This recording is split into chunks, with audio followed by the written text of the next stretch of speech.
It is a time to access the essence of who you truly are, to go deeper than what you have, what you do, or the labels you've accepted as who you are, which most people have never even attempted to do. Accessing this essence of who you truly are is often referred to as just being. Not thinking, not doing, just being. If this sounds foreign to you or too new age, that's okay. I used to feel the same way. It's probably just because you've never tried it before, but thankfully you're about to. Find a quiet, comfortable place to sit. You can sit up straight on the couch, on a chair, on the floor, or sit on a pillow for added comfort. Sit upright, cross-legged. You can close your eyes, or you can look down at the ground, approximately 2 feet in front of you. Begin by focusing on your breath, taking slow, deep breaths in through the nose, out through the mouth, and be sure to breathe into your belly rather than your chest. The most effective breathing should cause your belly to expand and not your chest. Now, start pacing your breath. In slowly on a count of 3 seconds. 1, 1000, 2, 1000, 3, 1000. Hold it in for 3 seconds. 1, 1000, 2, 1000, 3, 1000. And then breathe out slowly on a count of 3 seconds. 1, 1000, 2, 1000, 3, 1000. Feel your thoughts and emotions settling down as you focus on your breath. Be aware that as you attempt to quiet your mind, thoughts will still come in to pay a visit. Simply acknowledge them, then let them go, always returning your focus to your breath. Remember, this is a time for you to let go of your compulsive need to constantly be thinking about something. This is a time to let go of your stress and take a break from worrying about your problems. This is the time to be fully present in this moment. This is often referred to as just being. Not thinking, not doing, just being. Continue to follow your breath and imagine inhaling positive, loving, peaceful energy and exhaling all of your worries and stress. Enjoy the quiet. Enjoy the moment. Just breathe. Just be.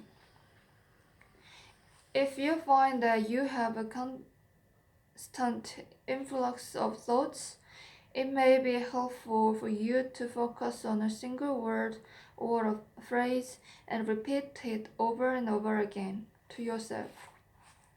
As you inhale and exhale. For example, you might try something like, I breathe in peace. I breathe out love. I breathe in peace. I breathe out love. You can swap the words peace and love with whatever you feel like you need to bring more into your life. Confidence, faith, energy, belief, etc. And whatever you feel like you want to give more of to the world. Meditation is a gift you can give to yourself every day. It truly is an incredible gift. My time spent meditating has become one of my favorite parts of my day. It is a time to be at peace, to experience gratitude and a time of freedom from our day-to-day stressors and worries. Think of daily meditation as a temporary vacation from your problems. While your problems will still be there, when you finish your daily meditation, you'll find that you are much more centered and better equipped to solve them. Final thoughts on silence. There's no single right way to spend time in silence. You can pray, meditate, focus on what you are grateful for, or even engage in deep thought. For me, sitting in silence, especially meditating, was at first rather difficult, probably because I have what doctors have diagnosed as ADHD. I don't know that I agree with their diagnosis or even with the idea that ADHD is a disorder. That's another conversation for another time, but I can assert attest that it's definitely a challenge for me to sit still and quiet my mind. Thoughts that tend to race in and out, bouncing around like a pinball almost non-stop. So, even though I would sit in silence, my mind didn't stop racing. The fact that sitting still and clearing my mind was so difficult for me was precisely the reason why I had to commit to mastering it. It took me 3 or 4 weeks of practicing silence every day before I felt competent. I got to a place where I would allow thoughts to come in. I'd peacefully acknowledge them and then quietly let them drift away without getting frustrated. So don't be discouraged if spending time in silence or meditating is at first a challenge for you. As for how long to do your period of purposeful silence, I recommend starting with 5 minutes. Although in the next chapter, I'll teach you how you can experience the life-enhancing benefits of silence in as little as 60 seconds a day. When I began this practice, I'd sit in silence, calm and relaxed, say a prayer, meditate, ponder what I was grateful for, just breathe deeply for 5 minutes. It's such a peaceful, perfect way to start each day.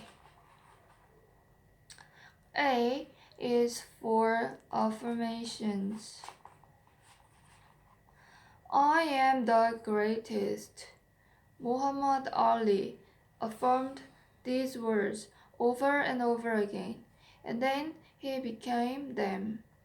Affirmations are one of the most effective tools for quickly becoming the person you need to be to achieve everything you want in your life. Affirmations allow you to design and then develop the mindset, like thoughts, beliefs, focus, that you need to take any area of your life to the next level.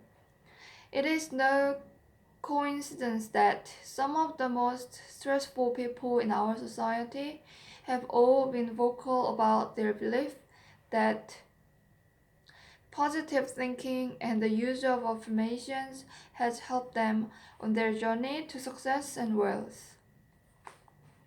Whether or not you realize it, incessantly talking to oneself is not just for crazy people. Every single one of us has an internal dialogue that runs through our heads almost non-stop. Most of it is unconscious. That is, we don't consciously choose the dialogue. Instead, we allow our past experience, both good and bad, to reply over and over again. Not only is this completely normal, it is one of the most important processes for each of us to learn about and master. Yet, very few people take responsibility for actively choosing to think positive, proactive thoughts that will add value to their lives. I recently read a statistic that 80% of women have self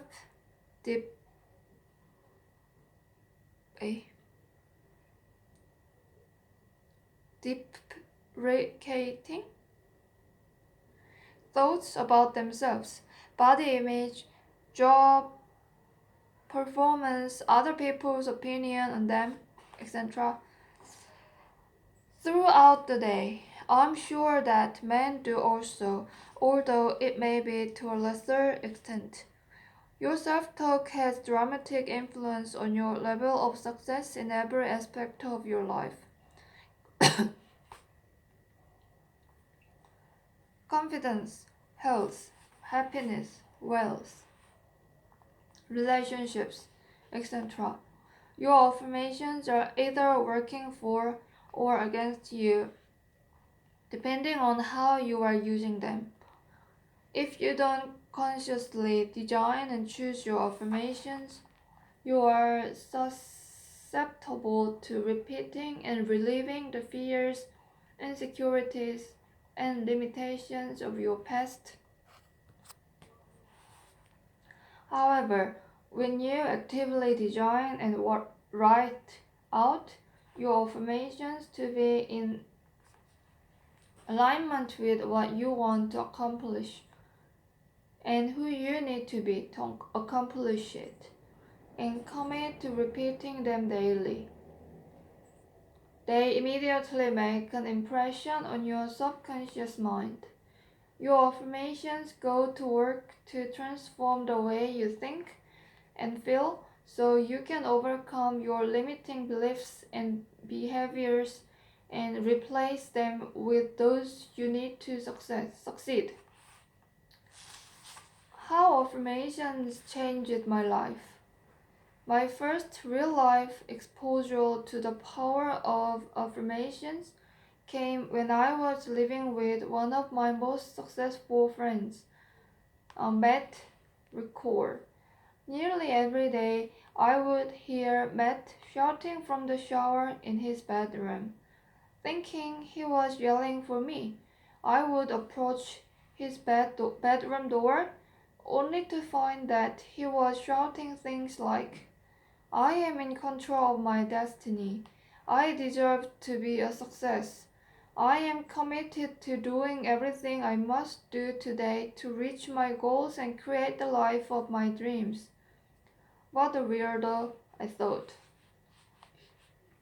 The only previous exposure I had to affirmations was through a popular 1990s spoof on the hit TV show Saturday Night Live, in which Al Franken's character Stuart Smalley used to stare into a mirror and repeat to himself, I am good enough, I am smart enough, and I am doggone it.